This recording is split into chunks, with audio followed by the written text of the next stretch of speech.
Morning दोस्तों। और आज सुबह का आप लोग मौसम देख रहे हो। पूरे आसमान पे इधर बादल लगे हुए हैं, ठंडा सा इधर को मौसम हो रखा है पहाड़ों में, और बर्फबारी की संभावना है।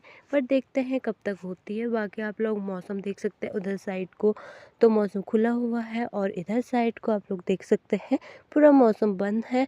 तो दोस्तों, बाकी देखते हैं बर्फबारी होती है कि बारिश होती है। बने रहिएगा ऐसे मेरे मिनी ब्लॉग पे। तो चलिए, मिलते हैं आपको बर्फबारी के साथ।